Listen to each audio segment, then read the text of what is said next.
بسم الله الرحمن الرحيم والصلاة والسلام على أشرف المرسلين. Assalamu alaikum wa rahmatullah. In this course, In Shaa Allah, we are going to study Tajweed. We are going to study why do we have Tajweed and what is Tajweed.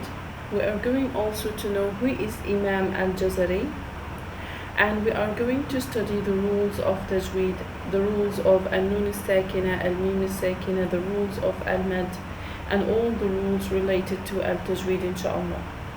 Also, we are going to have practical Tajweed, so if you have a paper and pen handy, so please write with me the notes and comments we are going to share with you, inshallah, because we are going to study few verses of the Quran and we are going to comment on them, how to recite them, so it's better to write the tips and comments with us, inshallah. That will benefit you a lot. So the first thing that we study today is why do we have Tajweed?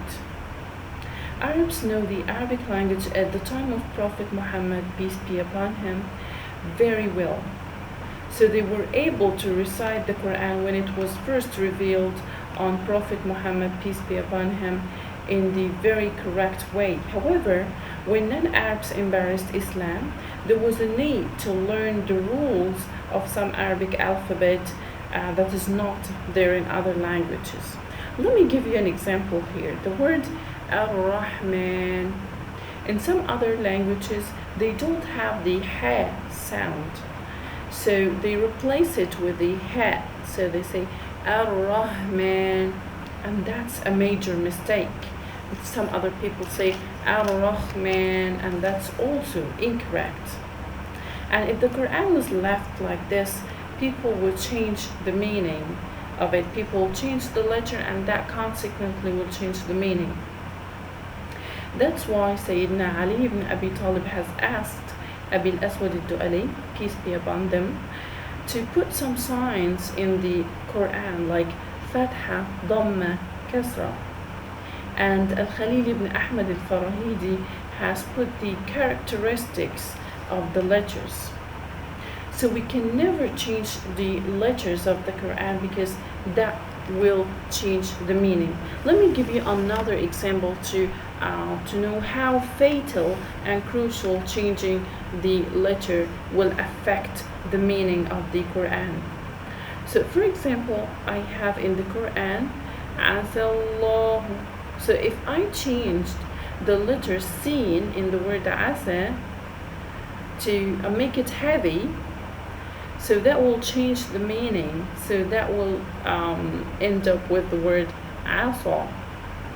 The word Asa means hope, wish. So we hope that Allah, Asa Allah, so we hope that Allah. So this is what it means. But the word Asa, it means disobey. So if I say, instead of Asa Allah, so Allah might fulfill my prayer, so that will mean disobey Allah or disobeyed Allah. Asa also as a noun means a stick that old people used to walk. So this is how changing the letter or even one characteristic of its characteristic will automatically change the meaning. In an international competition, the young man, instead of saying Fada'ullah, he just said all the letters correctly, but he didn't give the letter Dal in the word Fada'u. It's echo sound. It's one of the characteristics of the letter Dal is to give it echo. So instead of saying Fada'u, you say Fada'u. Instead of saying Fada'u, you say Fada'u. So he, instead of saying Fada'ullah, Fada'ullah means to pray for Allah. He says Fada'ullah. Fada'ullah, it means leave Allah alone. So that's a very fatal mistake. So we need to learn the maharij, the places of articulations of the letters. So for example, the ba, letter ba, comes from the lips, the hamza comes from the throat, a sheen comes from the middle of the tongue. Also, we have the characteristics of the letter, very important, because, for example, some people say Bismillah, P. We don't have P in the Arabic language. We don't have P, P, Pu. We don't have Bismillah. Yes, it goes from the lips, from the two lips, but it doesn't have the characteristics of the Ba in the Arabic language. So from here comes the need for actually Arabs and non-Arabs to study Tajweed. So ulama al-Tajweed noticed and examined each and every letter to know its characteristic, if it's heavy, soft, if it has an echo sound, whispering sound, whistling sound, in order for the Quran to stay as it is without any mere alternation or change. And also in order for reciters to be able to recite the Quran and pronounce each letter as it should be, or as it was revealed on Prophet Muhammad, peace be upon him. So what is Tajweed? Today we are going to know what is Tajweed. Tajweed is the rules that our ulama got from the prophetic recitation, or the recitation of Arabs at the time of Prophet Muhammad, peace be upon him. So I think that's enough for today for the theoretical Tajweed. And now we go to the practical Tajweed. If you have a paper and pen handy, so that would be great in order to write with me the notes that we are going to share with you in our study of the next recitation, in order to be able to recite them in the most correct way, inshallah. So here we are going to study today, inshallah, the first few verses of Surah Al-Fatiha, the first surah of the Holy Quran. The Quran contains 114 surahs, and that is the first one. So let me start with Surah Al-Fatiha. So we are going to study the articulations of the letters practically. So if you have a paper and pen, you can share with me. So I'm going to recite each and every letter separately and comment on it. So the first letter, the first word is Bismi, Bismi, Bismi. I tell you two words, and you are going to pause the video if you wish and think which one is correct and which is not. So the first one is Bismi, and the second one is Bismi. Okay, so I repeat one more time. The first one is Bismi, and the second one is Bismi. So that's the very same mistake I was talking about now, changing the ba into p. So I'm saying Bismi, Bismi. We don't have p in the Arabic language, so we cannot say Bismi. This is not correct. Yes, it goes from my two lips, the upper and the lower lip, but it is not the there that we have in the Arabic language. So we cannot say Bismi. Bismi is not correct. That's great. Also, with the letter ba and the kasra underneath, I'm going to pronounce the word Bismi 2 times, and one is correct also and one is incorrect. You can pause the video again in order to be able to think of it. So the first one is Bismi, Bismi, and the second one is Bismi, Bismi. Okay, now I hope you got the answer correct. Actually, the first one is incorrect. I said Bismi, Bismi. The ba has a kasra underneath, so I cannot say be. Be is not correct because it has a kasra, so it should be b. Bismi, Bismi, Bismi. It cannot be Bismi, Bismi, be, a. This is not correct. It is called kasra mixed with sukun, and it is not correct. This is not a correct pronunciation. If it's kasra, it should be pronounced as kasra. It should be Bismi, Bismi. Okay, it can never be Bismi, Bismi. So same thing happens with the meme. So it cannot be me, me. It should be me, me. Okay, so when I have a kasra, I should make it the kasra. I should never make it mixed with the sukun. So again, let's repeat this word. It is bismi, bismi, bismi. The second word is Allah. The second word separately is Allah. Of course, we all know this word, but I want you to write down in your notes that if the word Allah is preceded by a letter with a kasra underneath, so it can never be pronounced Allah. I cannot say Bismillah, Bismillah. This is not correct at all. So if I have kasra, letter with kasra underneath, and then I have the word Allah, so in this case, I don't pronounce it Allah, I pronounce it Allah, Allah. So how do I say it? It is Bismillahi, Bismillahi. One more time, Bismillahi. I can never say it Allah. Why? Because the letters that comes before the word Allah has a kasra underneath. Okay? Be careful with that. And also I have the word, I have the kasra under the ha. So I say Bismillahi, Bismillahi, Bismillahi. So it cannot be Bismillahi. He, he is not correct. It is kasra mixed with sukun, and it is kasra here. So it should be Bismillahi, Bismillahi. Okay, so be careful with that. And then I have Ar-Ra, Ar-Rahman, Ar-Rahman. So let's start with the letter Ra here. The letter Ra has a fatha on top, so I can never pronounce it Ar-Ra, Ar-Rahman, Ar-Ra, Ar-Rahman. No.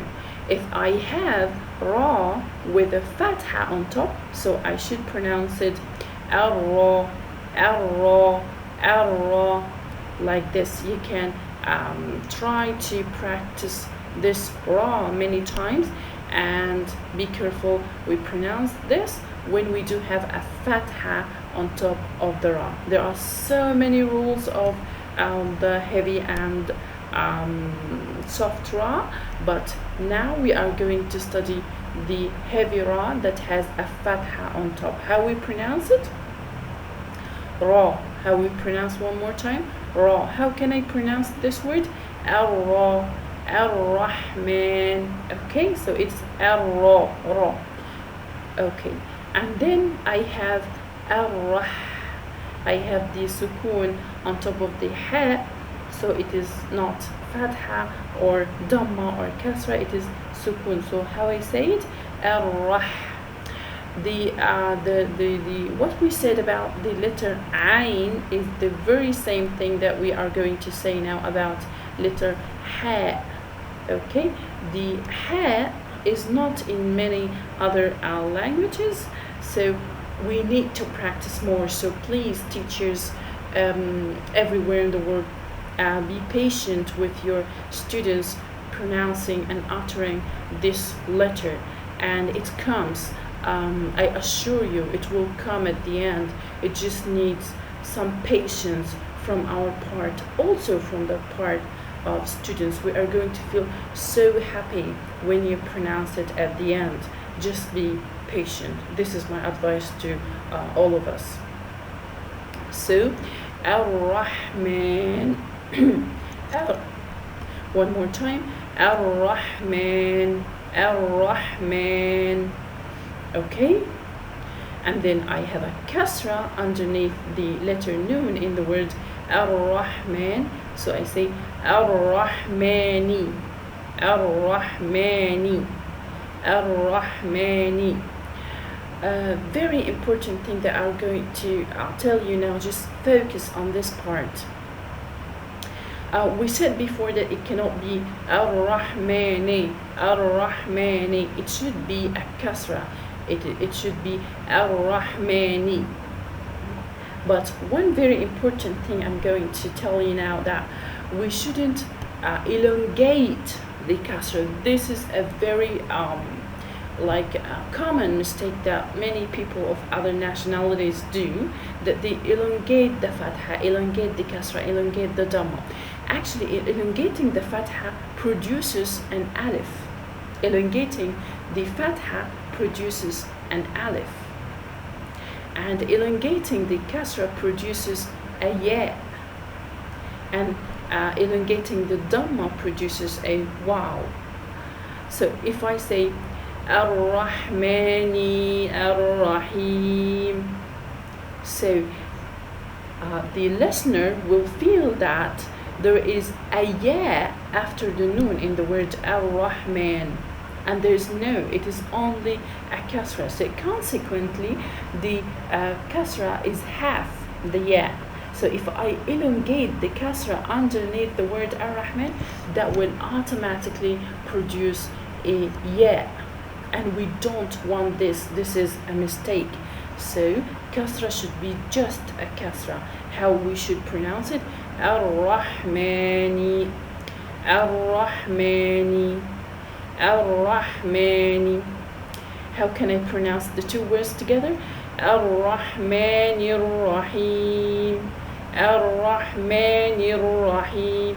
You see, from kasra to the next word. But if I elongate the kasra, that will produce Ar-Rahmani Ar-Rahim.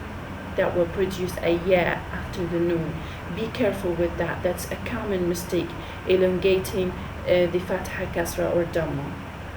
Again, the correct pronunciation is Ar-Rahmani Ar-Rahim, Ar-Rahmani Ar-Rahim. Okay, be careful with that.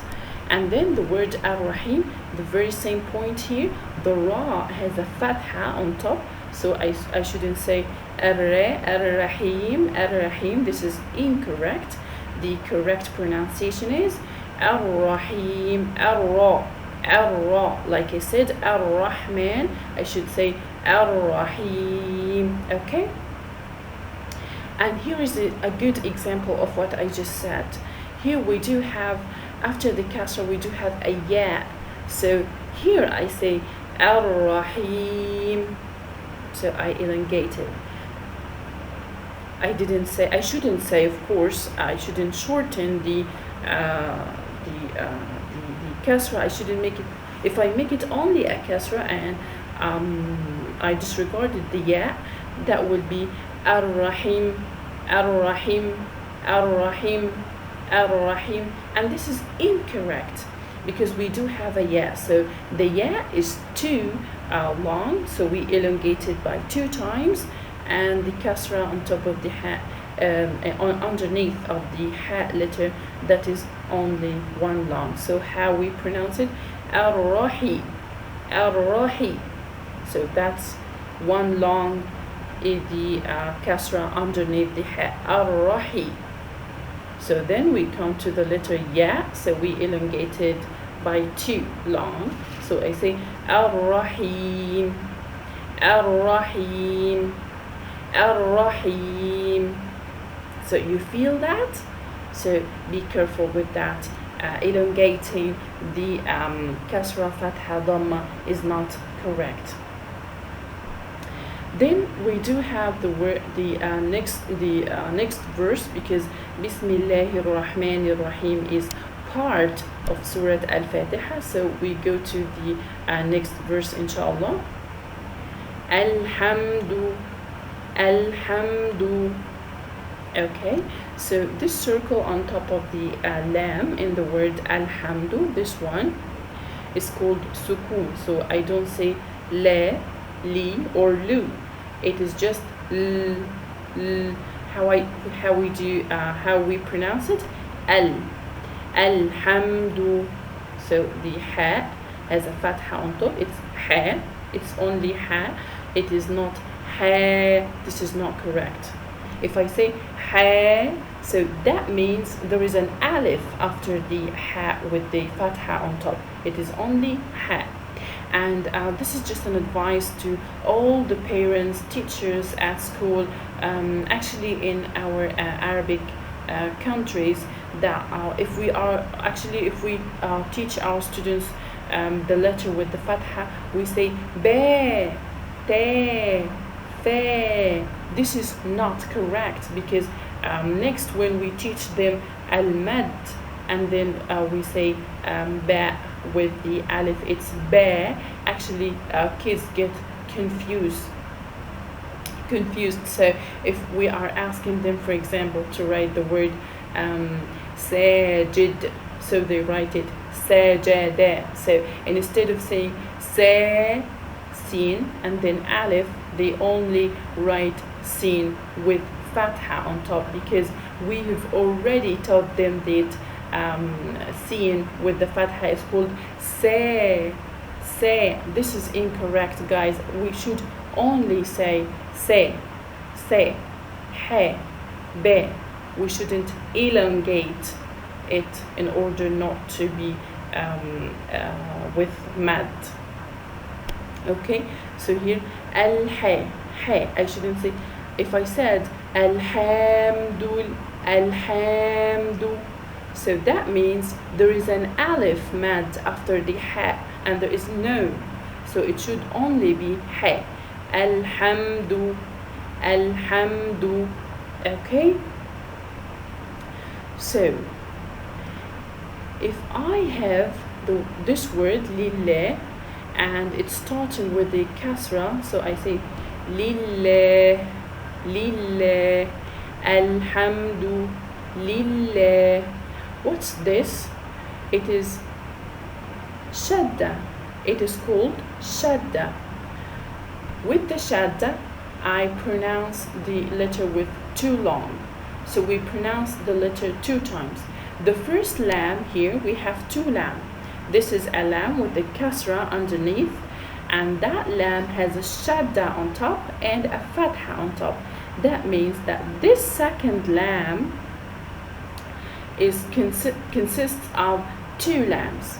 One has a sukoon on top and one has fatha on top. How is that possible? So the first lam has a kasra underneath, li. Okay, so that's fine. Okay, the second lam is or consists of 2 lams. One has a sukoon on top, so lil. Can you notice that? Lil. So the first of the 2 lams that we are talking about here has a sukoon on top. The second one has a fatha on top. So it's lillah. Can you feel that? So here in this word I have 3 lam. The first one has a kasra underneath, and we have the second one here that has a shadda. Shadda means that there are 2 letters here, 2 lams. The first one has a sukoon, and the second one has fatha or kasra or dhamma, and in this scenario it's a fatha. So we have 3 lams here. So the first one has a kasra underneath, the second one has shadda, that means sukoon, and the third one has fatha. So how we pronounce it? Li, l, le. Li, l, le. So, and then we have ha with the kasra underneath. So it's lillah.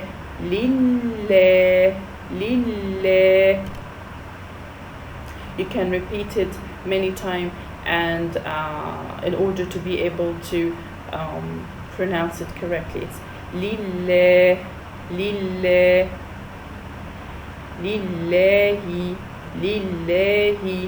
a ha with the kasra underneath. And then we come to this word, how we pronounce this ra. Do we pronounce it ra? No, this is not correct. We pronounce it ra. How we pronounce it? Lillahi ra. Okay, so the ra, when it has a fatha on top, so it's pronounced ra. How we pronounce it? Ra. We don't pronounce it ra. Ra is not correct. It's called heavy ra. So lillahi rabb, lillahi rabb. Okay, and here we do have shadda again on top of the ba, so that means we have two ba in this scenario. One has a sukoon on top and the other one has kasra on top. So how we pronounce it? Rabbi, Rabbi, Rabbi. Again, Alhamdulillahi Rabbi. Again, Alhamdulillahi Rabbi. One more time, Alhamdulillahi Rabbi. Okay, and then we have Al-A. So we've talked about this letter Ain that we need to practice as many times as we can each and every single day, with Fatha, Kasra, Dhamma and Sukoon, and is in as many words in the Holy Quran as we can. So okay, so the correct Ain is pronounced A, A, A. Okay, this is Ain with Sukoon. The Ain with Fatha is A, A. The one with Kasra is I, I. The one with Dhamma is U. Okay, so Al-A, Al-A, Rabbil Alameen. So Meen, Meen. Why? I have Kasra and then I have Ya. So this is one long. I elongated one time the Kasra and then I have the Ya. Ya means two Kasras as we have said before. So that's two times, that's one time, so we have three times in total. Al-Alameen, Al-Alameen. Okay, let's talk about something very important. Here we do have Ar-Rahimi, and here we do have Al-Alameen. Okay, if we stop at the word, any word in the Quran, if we stop at a certain word, the last articulation, the last Fatha or Kasra or Dhamma on this word, we change it into Sukoon. So we don't say Ar-Rahimi. No, we don't. Ar-Rahimi. No, we don't. We say Ar-Rahim, Ar-Rahim. And here we don't say Al-Alameen, Al-Alameen. We do say, if we stop, we say Al-Alameen, Al-Alameen. So we put Sukoon in case we stop at this word. Okay, the very same words here. Ar-Rahmanir Rahim. Why didn't I say Ar-Rahimi? Because I stopped. This is the end of the verse, and Prophet Muhammad, peace be upon him, was stopping at the ends of verses. Okay, how could I know it's the end of the verse? Because we have the number here of the verse, so the verse is ended. Again, we say the verse one more time. Ar-Rahmanir Rahim, Ar-Rahmanir Rahim. This is how we say it. And we go here, Mim with the Fatha, so it's Ma, Ma. So we do have Alif, it's called Mad Alif. So Maliki, Ma, so it's Ma. This Ma, because I have Alif after the Mim with the Fatha. If there was no Alif, I just say Ma. I just say Ma. In the Quran, this Alif is not written like this, but I thought it's better as beginners to have it written like this in order to be able to pronounce and recite, and for advanced stages we might bring you the Alif in the Quran, but just to begin with or start with, we have the Alif written like this. But in the Mus'haf or in the Quranic book, it is written as if it's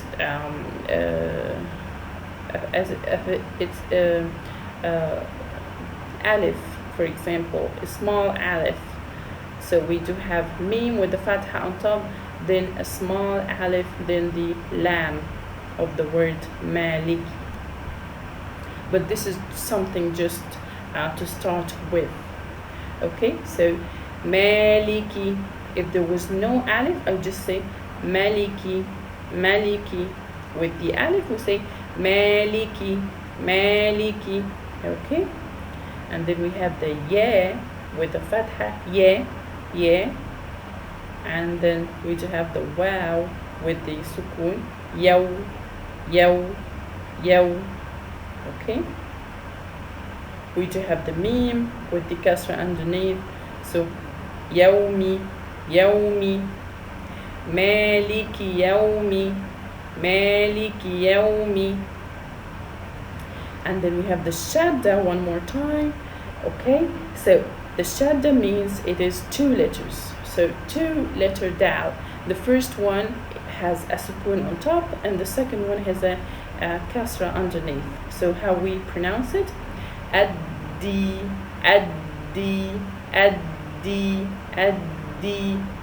Okay, and then I have the ya. Ya means 2 times the kasra in the pronunciation, so I elongated 2 times, and the kasra is 1 time, so that's 3 times. Ad-din, ad-din. So I have 1 for the kasra and 2 times or too long for the letter ya, because as we said before, the ya is 2 times the kasra, so it's ad-din, ad-din. I think that's enough for today. I hope you watch the video more than 1 time. Try to practice, try to think which one is correct.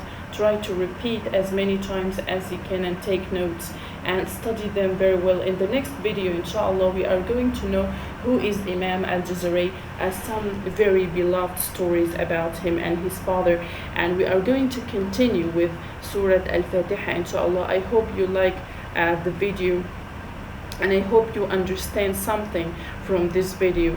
I hope you recite the Quran in the very correct way. Assalamu alaikum wa rahmatullahi wa barakatuh.